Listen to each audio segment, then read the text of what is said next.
Hare Krishna, liebe Gäste, liebe Devotees, ein großes Willkommen zu unserem Sonntagsfest in unserem Tempel in Zürich.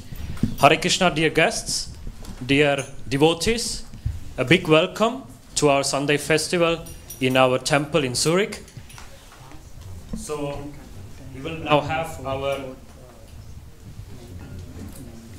our usual temple program, but today we have a special Sunday fest.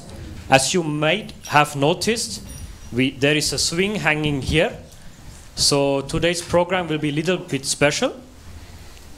First, we will gonna have a talk till 5 o'clock. After that, there will be our Sunday feasts, vegetarian Indian feast. At 6:15, there will be a guided mantra meditation. And at 7 o'clock, there will be our temple ceremony. But especially today, at 7:30, we are going to celebrate a festival called Jhulan Yatra, or a festival of the swing. So therefore, the swinging is hanging here, and you will actually hear later what is it about. So it will be a surprise for those of you who don't know, and be very excited about this event that is going to happen here. And after that, it will be more mantra meditation. We will have a special guest here, a singer, Madhava Prabhu. He will sing till 9:30. So this is the program for today. And now for the talk, we are very happy to welcome here His Grace Jagannath Priya Prabhu. Please welcome him with a big Haribol. Prabhu is coming from India, especially from Chowpatty, from Mumbai. And he's living a monastic life for more than 26 years. And he has a bachelor's in engineering, a master's in Sanskrit. And he's giving several seminars and workshops on subjects like leadership, on Dharma, or on practical applications about the Vedic knowledge and the Vedic wisdom. And for several times he has now visited Switzerland, and we are very happy that he's coming back. And so you are going to talk about the Jhulan Yatra, I think. Mm-hmm. So thank you very much, very happy, and hand it over to you. Before that, two things. Wer versteht kein Englisch und bräuchte eine Übersetzung ins Englische?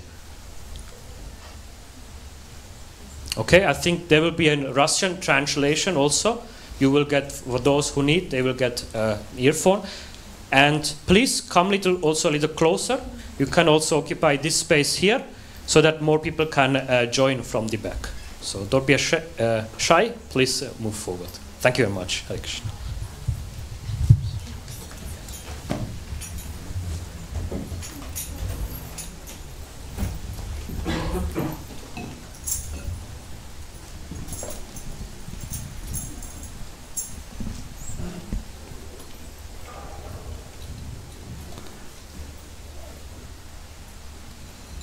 Hare Krishna.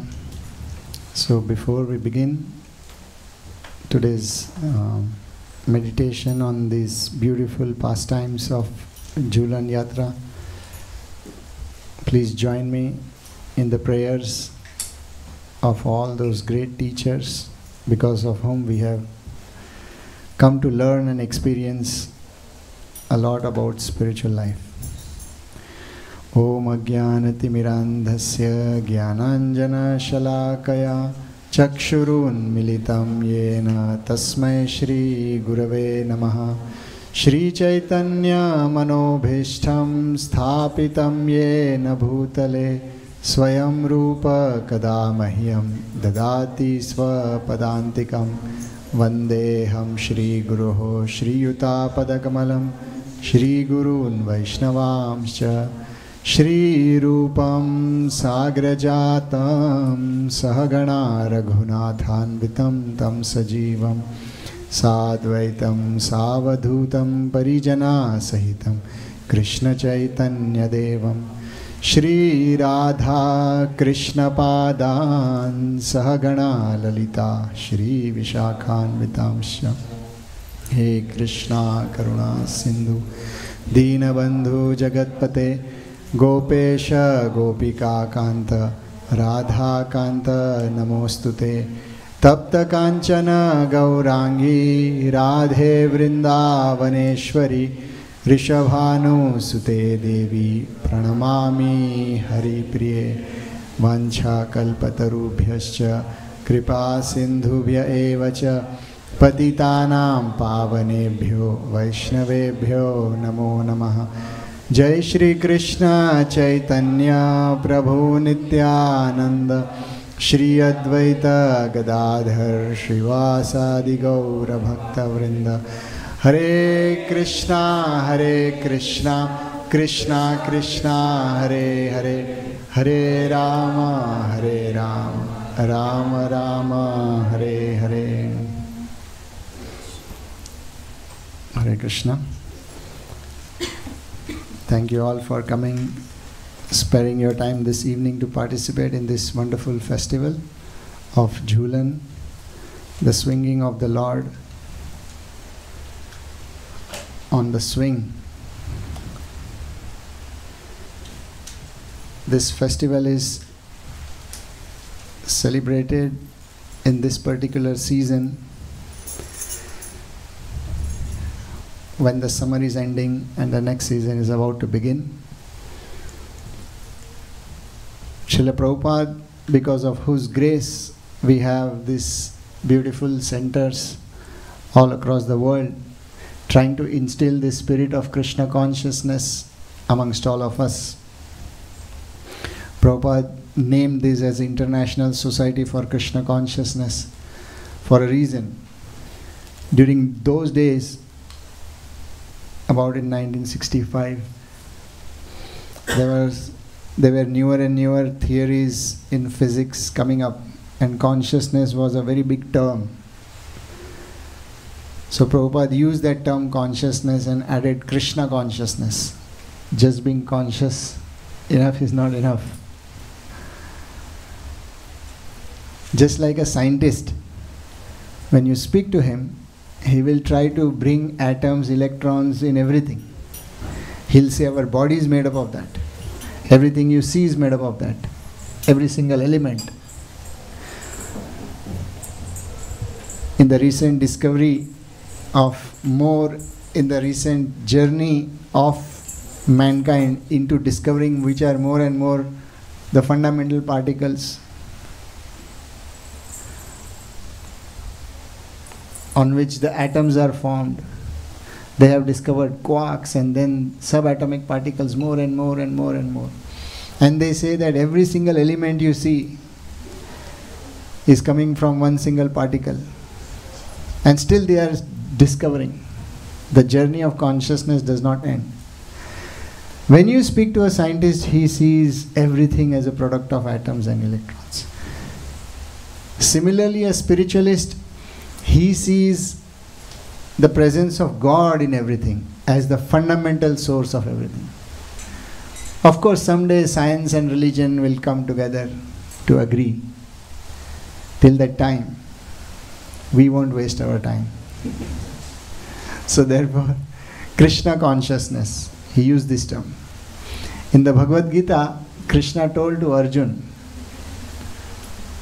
that, my dear Arjun, if you find it so difficult, God himself, he is telling to his devotee, if you find it so difficult to understand my presence or fathom my presence, then try to see me in every wonderful thing you see around you. Yat vibhuti mat sattvam shrimad urjitam evava tattat eva gachatvam mama teja amshah sambhavan. He speaks. Whatever beautiful, wonderful, amazing in the positive aspect or the negative aspect, whatever you see that attracts your mind and consciousness, see that as an energy of mine. Try to see me as the fundamental source in everything that you interact with. You can begin your journey that way, appreciating things in that manner. And he says, this is just whatever amazes you, see in that way that this is a spark of my splendor. Imagine just a spark. So what could be the whole of it? And this wonder is seen even when you have no understanding of God. If you just start developing understanding of nature and environment, you start developing that amazement. The modern researches whichever are happening in physics and space and so on, if you go on social media, YouTube especially, you'll see the interviews of those scientists they are in amazement. Now everybody is coming to the point that there is something beyond just simply these atoms and electrons coming together. This has been established so very clearly. So Prabhupada was trying to explain this. Let our lives become Krishna conscious, where we design our lives in such a way that we do not have to make an extraordinary effort to recognize God in our lives or as the source of creation. Let lives be designed in such a manner that seamlessly, just as you breathe, seamlessly you can start experiencing the truth. The beauty about this aspect, this personality of God known as Krishna, is that you can reciprocate with Him. God has never been so accessible as in the form of Krishna, because through various relationships He starts reciprocating with people, not in the manner of fear or not in a manner of authority, but in a manner of relationships which each one of us can pick. Choose to develop a relationship with Him as a friend, if you like to be just friend with others and not take it more forward. These days I have met youngsters, teenagers all across the world. They have this particular idea in mind, that do we really need to get married? Can't we just be friends? So we don't want to start that discussion today. but they want to remain at the level of friendship. They don't want to take it more conjugal or loving, because it causes too much tension and whatever it is. So you have a choice. Pick your domain. As a friend, as a parent, as a lover, you have a choice. So that's wonderful. Take all the religions of the world where God gives an access to pick a choice of a relationship of yours and start reciprocating. That's so wonderful about about the personality of Krishna consciousness. So Krishna consciousness is about developing a relationship, a very honest, integral relationship with our body itself first, to begin with. Then some other body who is near and around us, maybe our family and friends, and then so on. Relationship with the land, relationship with the environment, with the nature, and then take it beyond. And these relationships, the Krishna conscious relationships, means they are, when you say conscious, means you are conscious about it. You are well aware in relationships. Any relation you pick up, it is full of life. There is attention. There is involvement. There is reciprocation. Not like the relationships today you see by the so-called influencers of social media. I wonder how this term would have come about, influencers. Who practically, like all of you, how many of you are on social media? Okay. So you know it basically. You must have seen about those people who just report about newer and newer foodstuffs, food bloggers. Then there are some people who just keep traveling and posting videos. Some people just traveling on trains and planes or airports or car or cycles. Yes. So you have all these kind of people. And I wonder whether they have relationship in the activities which they are doing. Because their entire effort is to put on the social media. Do they have that conscious relationship with the places in which they travel, with the food they eat, with the people they are surrounded with? Because I realize sometimes when devotees have told me, who I am not yet on social media, that why don't you come on social media? And I tried to make an attempt, and I saw that to be on social media, you have to think of social media and ignore all that which is present in front of you. For example, I have to post, today I am in Zurich and it's raining. I cannot focus on the rain, I have to focus on the technology, whether it is taking the video properly, whether the raindrops are coming properly, and whether my sound is going. So you are not in that environment, you are in social media. It is not a conscious involvement. Krishna consciousness means being conscious to your fundamental existence, which begins from your body and your immediate environment, and then take it more fundamentally deeper and deeper and deeper. This term is so beautiful. So when we talk about Krishna, he is that person who involves with people who are conscious. Not like killing their time of life by doing something, spending days after days just dragging on. Not like that. So it's about developing meaningful relationships in every aspect of our life. With our own selves, beginning. This word self has also got abused in the current times. There is too much talk about self, self, self. Human beings are not designed to be independent. We are designed to be codependent. The aspect of independence is spoken of in the manner that we are independent of excessive desires. We are independent of the limitations. Not that now I am only going to focus on myself, I ignore people, environment and things around me. Not that way. That's not the kind of independence. That's an irresponsible independence. Independence is a function of the mind, not of the body. Your body may be going through some challenges in situations of life, duties and all of that. But your mind is independent in that manner that it does not get entrapped into the challenges. It can see beyond that. It understands what are the necessary challenges of my life which I must accept, and what are not the necessary challenges of my life. That is the science of independence. Not that just nobody should bother me, I should be so private. It's cheating, it's lying. Lying to ourselves. It doesn't really work. So much so that God himself, Krishna, see, before the Supreme Absolute Truth appeared 5,000 years ago as the avatar of Krishna, he was known as Narayan, Vishnu. Earlier inscriptions speak about that.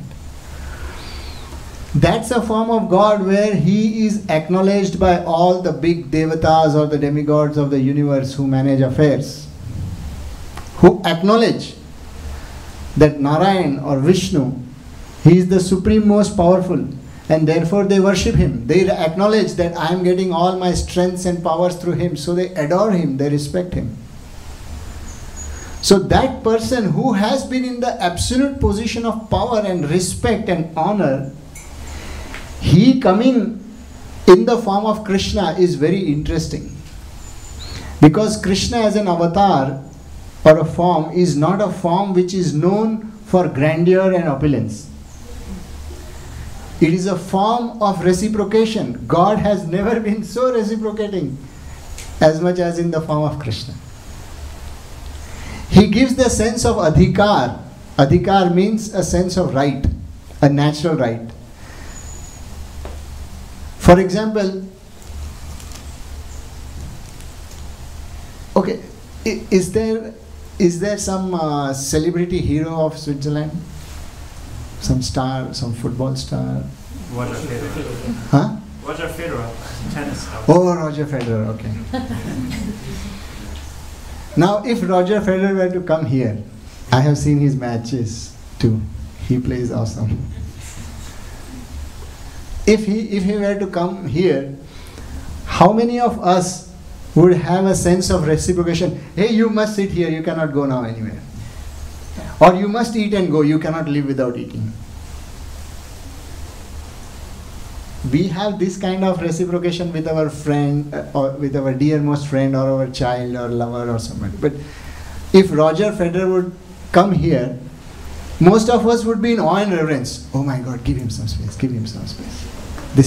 Give him a good nice seat. Okay, would you like something? Don't give him any inconvenience. If he wants to take darshan for 1 minute, that's it. Don't make him stand more than that.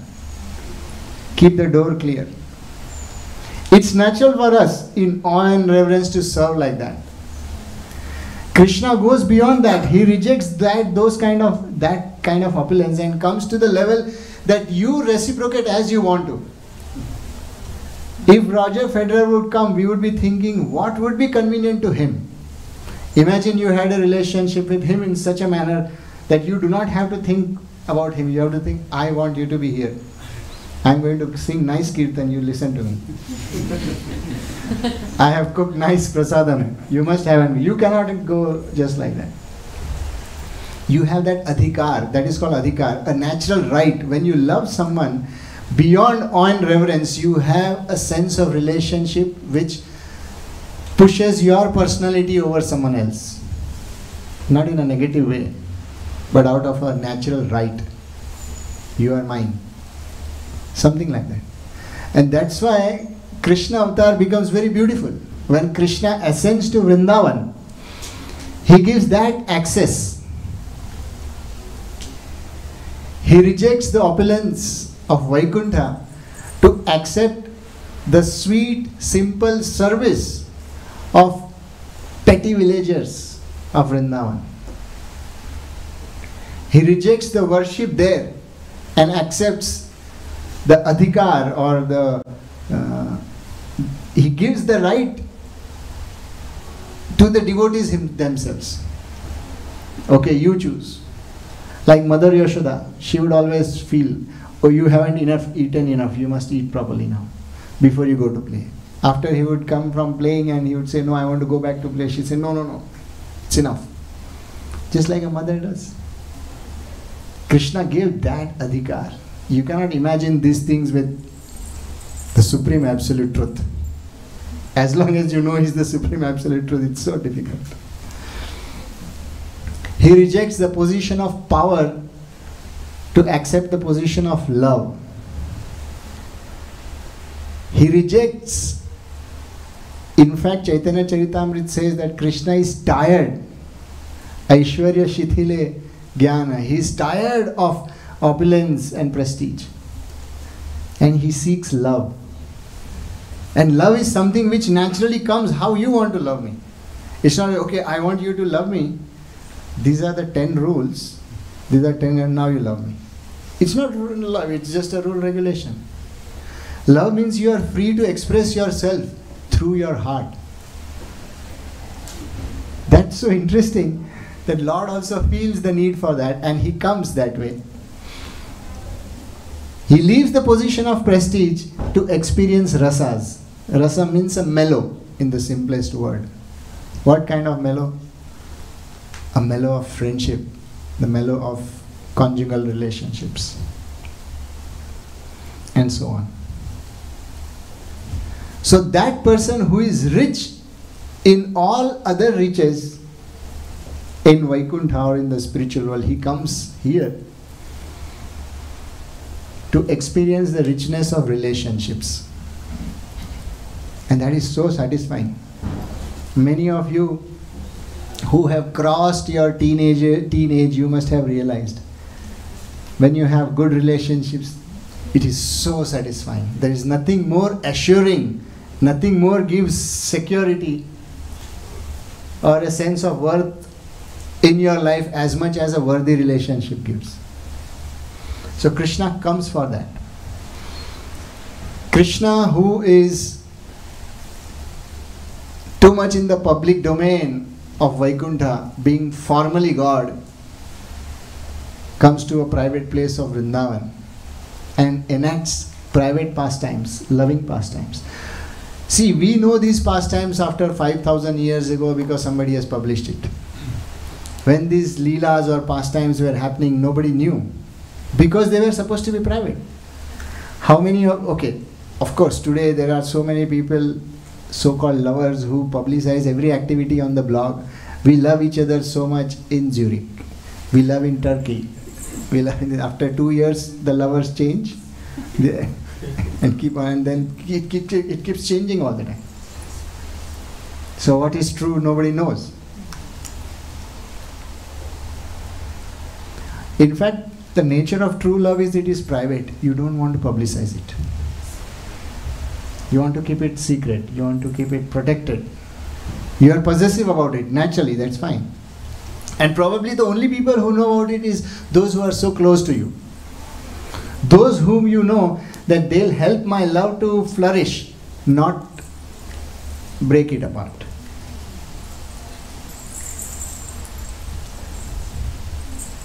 One boy was telling that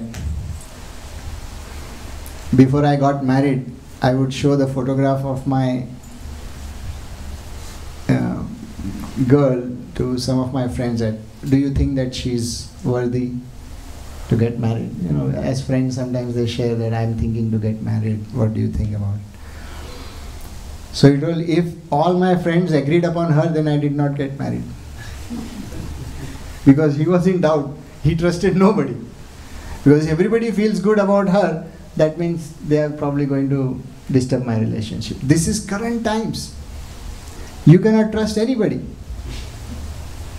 It's not a good time actually, in a way. When you trust your friends, you tell the most intimate and private aspects of your life. So similarly, when these stories and pastimes happened, only those people who were very close to Krishna knew. Those people who were very close to Radha, who is the consort of Krishna that way, those friends knew. And they would always come. So in this particular season, one such beautiful pastime happened. These days, I don't think so couples would be ever sitting on a swing. But maybe somewhere, at least to click a photograph, they do so. So one of our Goswamis, whose photograph on the right side of the altar, there are these 6 saints in white dress, lower right. So the principal, one of the principal saints there, known as Rupa Goswami, he used to be a sage in Vrindavan who was absorbed deeply in the pastimes of Krishna, and he would see, these pastimes would reveal unto him. Now these are not things like hallucinations. Otherwise, these stories wouldn't have lasted 5,000 years ago, 5,000 years. And these have been acknowledged by many others also, who in their meditations have seen similar experiences. So one time Rupa Goswami, he sat under a tree. Now he was such a person, such a detached sage, that he would not sleep more than 3 days under one tree, thinking that I may get attached to that place. And this does happen. I am a kind of a brahmachari who stays in an ashram where many others stay. And we do not have our private spaces that way. And in our ashram we used to sleep in a common area. So just put your mat and then go to sleep. But after a couple of weeks you get attached to the place where you keep your mat. That we have seen in the ashrams also. And if someone else comes on that spot, you feel offended. Oh, this corner under this pillar is supposed to be mine. Does this man not know that every day I sleep here. How dare he sleep here? I was out for a divine work called book distribution. And I came back. He was supposed to keep this place for me. We have gone through this. It is so easy to get attached to anything. You just need to be given that place, that temporary place for a few weeks. That's it. Probably, let's say, someone is doing some service to make this swing. Now he or she was never here. He just came this year and participated. So then the temple leaders may think they were, okay, you decorated it nice, please do for the next festival. And 3-4 festivals they give him or her the service. And after a while, there's a new guy who comes who wants to do the service. But this person feels entitled. How come they gave this service to somebody else? It's my natural right. To get attached is such an easy thing. It is so easy. Therefore, it is very significant to understand when we are talking about this pastime that Rupa Goswami, a person who is not attached, even in his wilderness, he does not, nobody is taking that tree. He himself is voluntarily giving it up. I've been under this tree for 3 days. That's it. Let me move on. And he would sleep. Now, when such people who are thoroughly detached from all aspects of life, when they get attached to something like Radha and Krishna and these pastimes, that does make it intensely significant. It demands our attention to those things. That those things must be worthy. Otherwise, one who has given up everything, why is he so much into this? So Rupa Goswami, he was meditating, and as soon as he closed his eyes, Rupa Goswami would chant. This mantra which we chant is given by these 6 Goswamis. So he started chanting Hare Krishna, Krishna Krishna, Hare Hare, Hare Ram, Ram Ram, Hare Hare. As soon as he began chanting in his deep absorption, suddenly he saw that there's a beautiful swing in front of him. And this swing had a seat for 2 people. The seat was designed in such a way that both the people who could sit, they could sit in a manner that they could be facing each other. So imagine a kind of a swing where one person and it's like not that their heads are together, but they can see each other. So I was trying to figure out how could that be. Any engineers may design something like that, maybe for the next Jhulan. So he saw that kind of a thing, and he saw that the swing was made up of beautiful creepers, wild flowers, some leaves, and so on. And then there were these bumblebees and all these beautiful forest flies and little birds and insects which beautify those flowers. He saw that. And then he saw suddenly some noise. So in the meditation, he turned around and saw that Radha and Krishna, whom he has been meditating his entire life, wanting to have their darshan, they are coming along with so many of the gopis. Gopis are the friends, the girlfriends of Krishna, or the female friends of Radharani. They were coming together in that particular area. As soon as, and then Rupa Goswami sees that as soon as Krishna sees the swing, he indicates to Radharani, let's go on the swing. And Radharani denies. Radha denies. Why? Because she has already had an experience earlier being on the swing with Krishna. And her experience to be on the swing with Krishna was not always good. Because Krishna by nature is very, very mischievous. Now this Leela is happening when they were about 7 years of age. 6 or 7 years of age. Very mischievous. So she feels uncomfortable. She says, I'm not coming. What would Krishna do? Whenever they would be on the swing, Krishna would start slowly and then he would swing it so high that Radharani would be scared for her life. And therefore, she said, I'm not getting on the swing. So Krishna realized that his intensity to tell Radharani, let's go on the swing, it implied that I am on my mischievous path. So he realizes I should have spoken it in a way that there's a swing, might as well let us just try it. Let me use that method.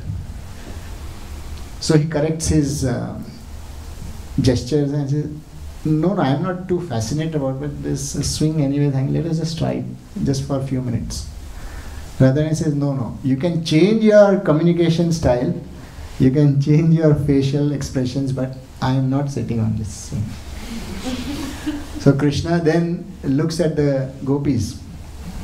He says, don't you want this to happen?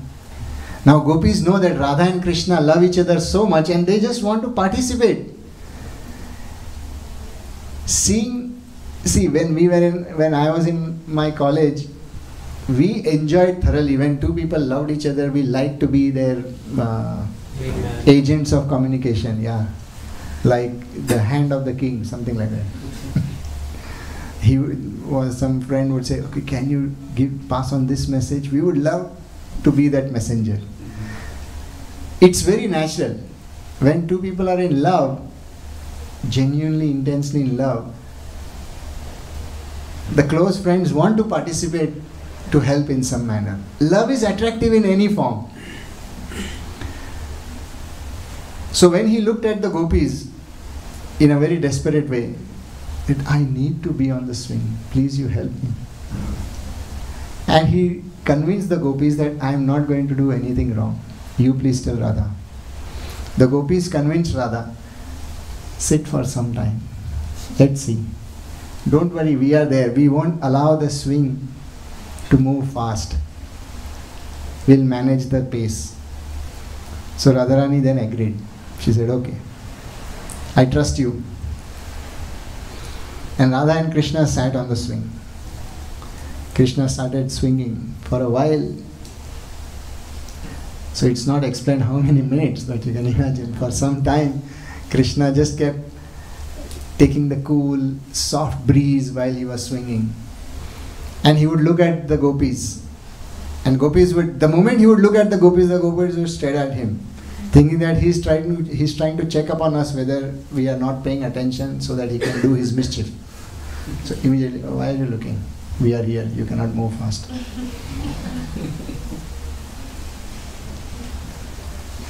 He kept looking, but he would just follow that same pace. And after a while, Radha, Krishna, gopis, everybody were in sync on this idea that he is not going to go fast. And the gopis, they got absorbed amongst themselves, chit-chatting. And he saw that Radharani is also in blissful mood, just enjoying the air. So Krishna suddenly got hold of the swing by both his hands and he started pushing his legs to and fro to make it faster. And his first swing was so hard, it went so fast that the gopis had to get aside because the swing went out of control in that first kick itself. And then Krishna started moving higher and higher and higher and higher and higher. At one point of time, Krishna went to almost 90 degrees. And then he came back like this, 90 degrees. Radharani started screaming. Krishna went again. And he went beyond 90 degrees. Radharani thought that now I will fall down. She immediately jumped and leapt upon Krishna and caught hold of him. She closed her eyes, screaming in love,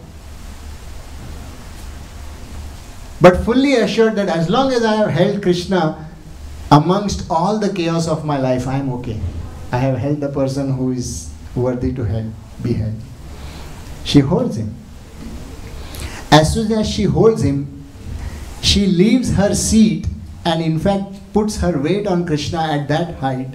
That makes the swing go all the way round and it goes beyond 180 degrees and makes a full swing of 360 degrees. This happens a couple of times and then Krishna is fully thrilled.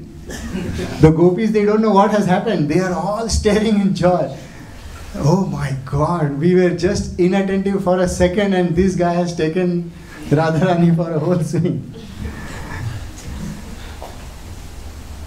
Radharani's eyes are closed. She's just holding Krishna, and slowly and gradually then Krishna stops putting his effort and the swing gets slower and slower and slower and the swing comes to an halt. After the swing comes to the halt, the gopis are in amazement. The devatas, the demigods who are seeing from heaven that what is this god of Vaikuntha doing here on an ordinary tree, and in fact it was a tamarind tree. Has anyone of you seen a tamarind tree? It is full of thorns. It's not a fancy tree. You won't get likes if you click a selfie with the tamarind. It's not fancy. So he was on the tamarind, or the swing was on the tamarind tree. The devatas were astonished that this person who sits on a throne of rarest of the jewels, such a person is now on a thorny tree. Swing made up of some branches and creepers. What if the swing just fell? Just ordinary flowers. We were presenting him heavenly flowers like Parijat and so many other flowers are mentioned. Now this is just ordinary thing. What is happening? But seeing that Krishna, God himself, is thrilled in this joy, they had never seen God so thrilled in heaven. In his Vaikuntha with all the opulences. They saw that he appears more excited here. That got their attention. They were rushing from their positions. The wives of the demigods, they were leaving their own husbands. They said, we want to go down to see. It's enough. This heaven is so boring. Look, the real excitement is here. The gopis were amazed. Meanwhile, Radharani had still yet not opened her eyes. She was just holding Krishna and breathing heavy on Krishna. When Krishna saw this, he was so pleased. The gopis, they had brought some scented water. They started applying scented fragrance on the Lord. Some of the gopis who had, they had very, very fragrant flowers. So they started throwing some flowers on Radha and Krishna. But Krishna thought Radharani should not be disturbed.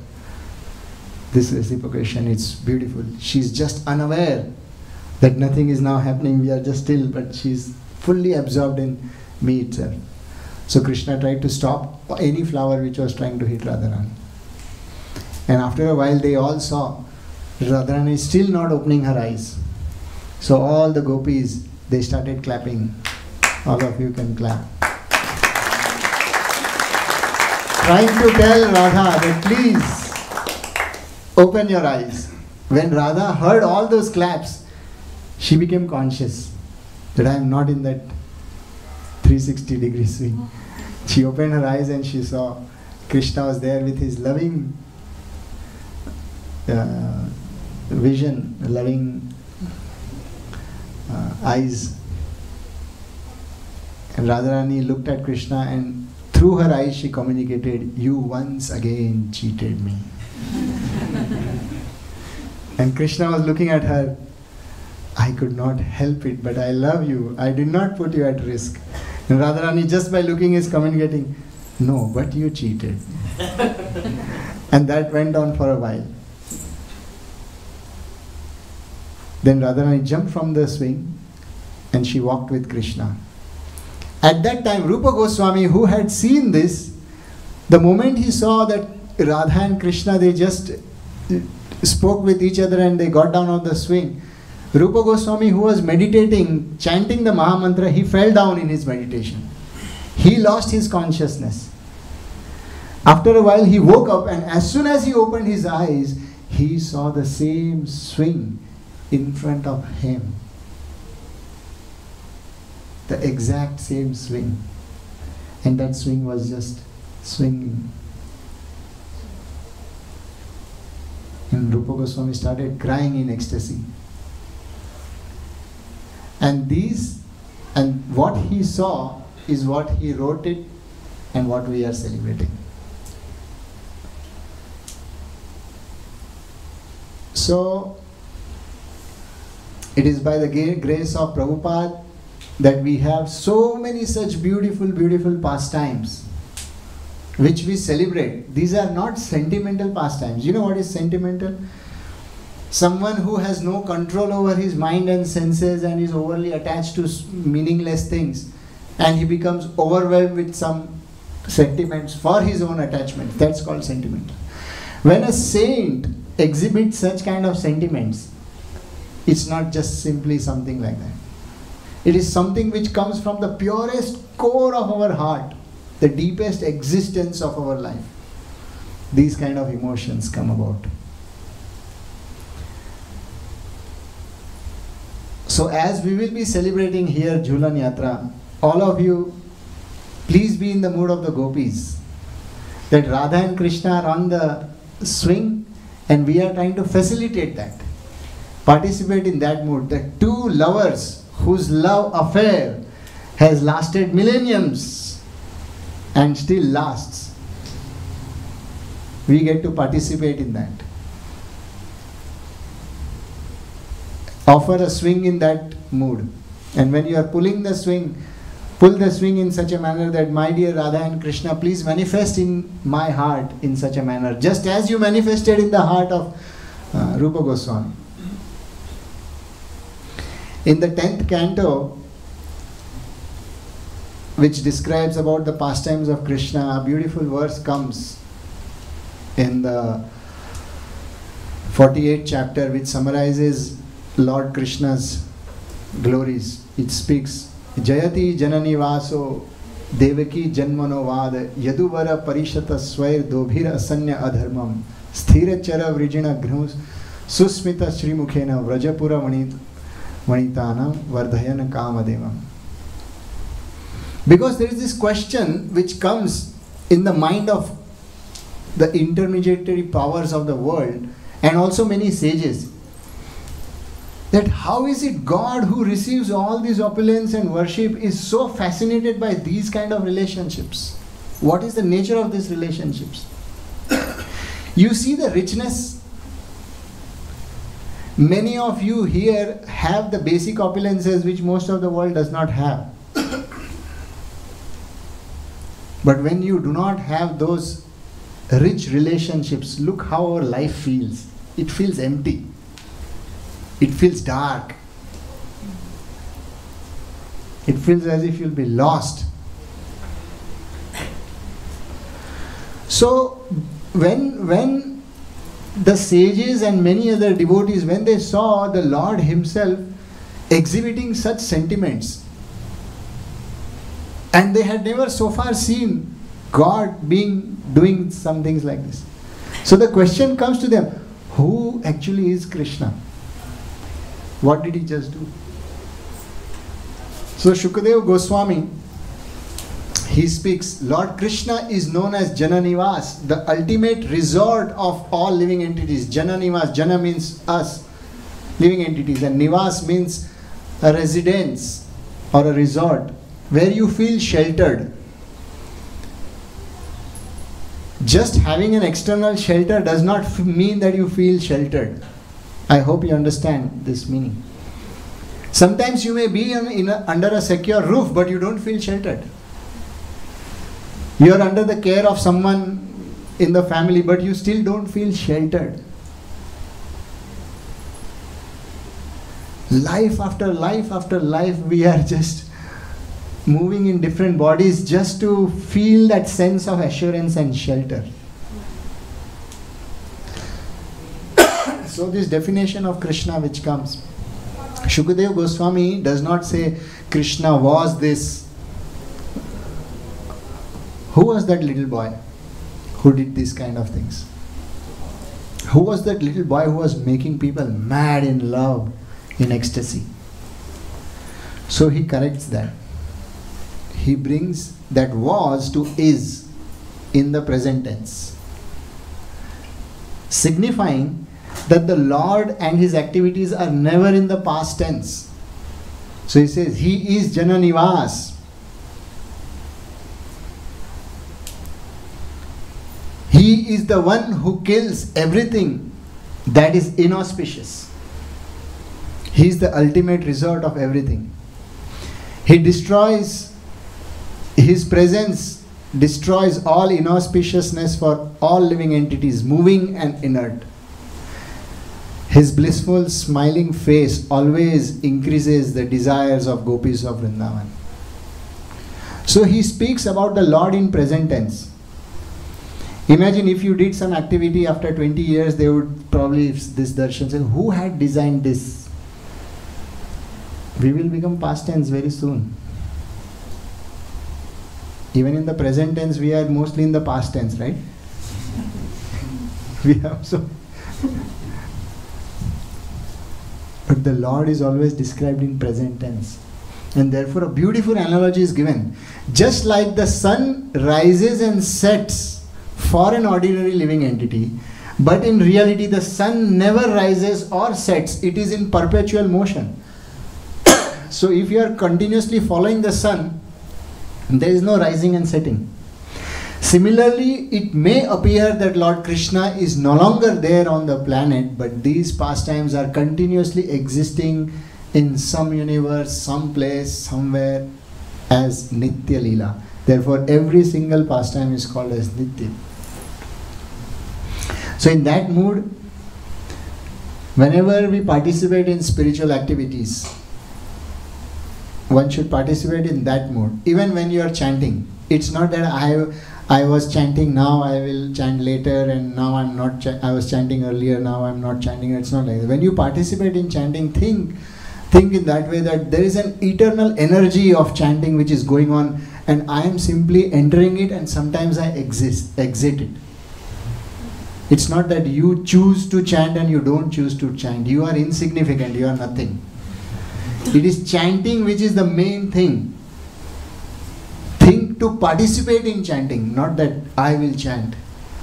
This chant is eternal. Hare Krishna, Krishna Krishna, Hare Hare, Hare Ram, Ram Ram, Hare Hare. These voices are eternally going for millions of years.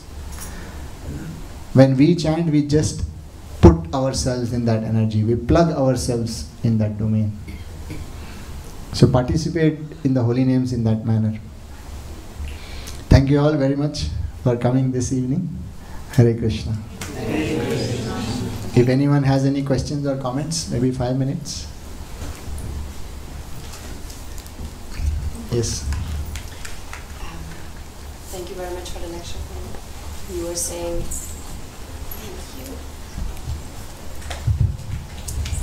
you were saying that how it's so easy to become attached to something, or how it's so easy for us to become attached to some ritual, something in our life. And I was just wondering why, after everything we know, or like just speaking for myself, after everything I know about Krishna, I don't feel this obsession or this like attachment. So I was thinking that maybe because I identify things, or I become attached because I identify with them. I think like this is my place to sleep, or this is my work, or this is my friend. But actually Krishna is everything for me, and I'm so connected to him, so what change can I make, maybe in my spiritual life, to feel this obsession or feel this extreme attachment to Krishna? So being attached to, having reasonable attachment is okay to normal things, as long as they are not very harmful for spiritual life. So just giving that example, if I am attached to sleeping under this pillar, okay, it's fine, but if someone else slept that day, then don't get disturbed. That's the idea. Having a bit of attachment is necessary as long as we have a sense of existence which identifies with the senses. See, as you rightly said, that the nature of senses is whatever it sees. If it likes it, if it's attracted to it, it identifies it with that thing. So our mode of identification is at the level of senses. When the mode of identification goes at the level of mind, the nature of attachment changes. When the nature of attachment goes at the level of intelligence, then the nature of attachment changes. So the attachment is there, but there is a lot of intellect also. So if it is not available at some point, you can withdraw. It's not a threatening attachment that if it does not exist, my life collapses. So the more we identify to our subtle aspects of life, it becomes easier to manage. So identifying things with the senses is the deadliest level of, it's the worst way of living, because you get affected at every single step. So at least we, through sadhana and association, hearing, we go to the level of mind, then we go to intellect. Then gradually, after repeated practices of spiritual life, patience, we have our karmas, the baggage also, which has to go. So accepting that baggage, the pains which come through that baggage, accepting those faithfully, gracefully, that it's okay, it's part of my baggage, let me just go through it.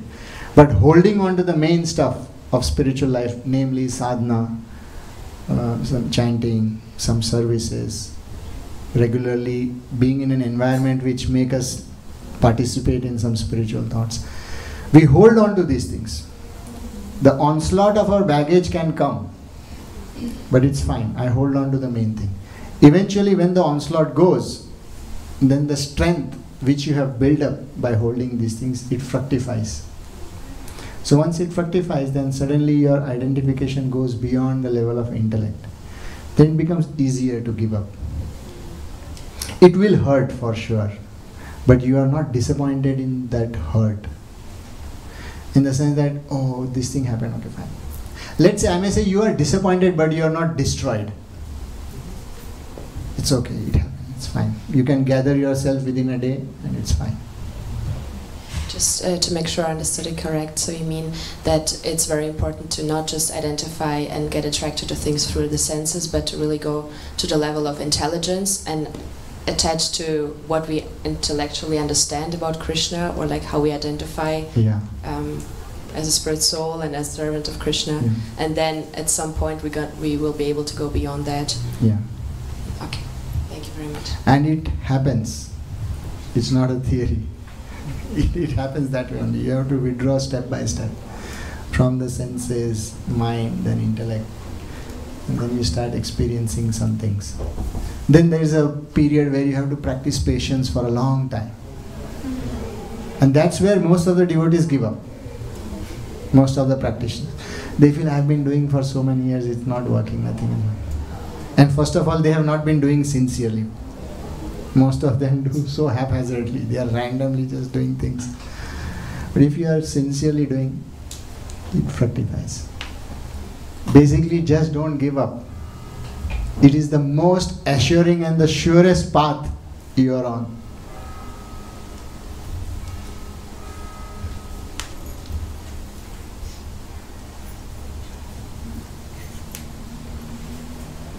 Shall we stop? Thank you all very much. Hare Krishna. His Grace Jagannath Priya Prabhu ki. Thank you very much, Prabhu, for telling us the pastimes of the swing festival or of the Jhulan Yatra. And for you, actually every one of you can be a part of this pastime. Today, after the temple ceremony at 7 o'clock, at 7:30, you will see the deities of Sri Radha Gopinath. They will come on the swing, and every one of you is welcome to come forward and pull the swing. So it is a unique opportunity. Please, no 360 degrees. Be careful. No 90 degrees. Also not 90 degrees. So yeah, this is an opportunity. Please come. Madhava Prabhu, he will be leading the kirtan. So we hope you will have a pleasant evening. And I will just to give you some information, next Thursday on the 31st of August, there is the appearance day of Lord Balaram, or an expansion of Krishna, the brother of Krishna, of Lord Balaram. And we have a program at the evening starting from 6 o'clock. We have a lecture given by His Holiness Chandra Mauli Maharaj. and later a kirtan by Madhav Prabhu. So you are all welcome to join. Outside you can see the program hanging. And this festival is kind of a teaser for the festival which will happen 1 week later. 1 week later, this is the biggest festival which this temple holds. It's the appearance day of Sri Krishna, the Krishna Janmashtami. And I hope you are all getting a little warmed up. Outside you can find the flyers, and we are very gratitude and welcome if you can come. And I want to bring your attention to the opportunity that for this festival you can actually contribute by donations. So this is the biggest festivals this temple holds, and it is made only possible by so many helpers and by so many of you coming together and contributing to these festivals. So here are a list of possibilities how you can help financially. Outside also you can find the list. So if you are interested, and please be interested, please approach me, and we can see how you can help us. So thank you very much. Now you can go and have our Sunday feast. Thank you very much. Hare Krishna.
Links hat ja die Arbeit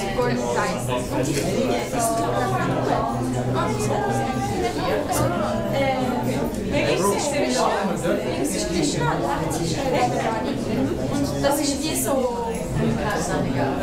Hauptfolge, wo ich mir sozusagen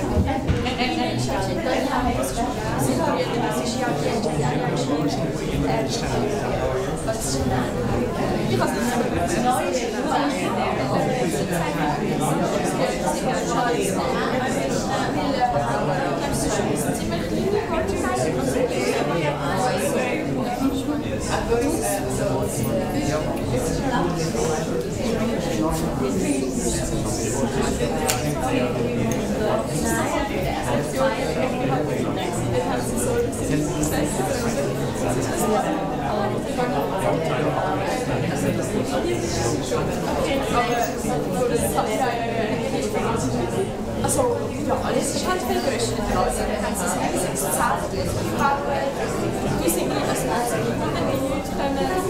Und dann, also, zum Beispiel da,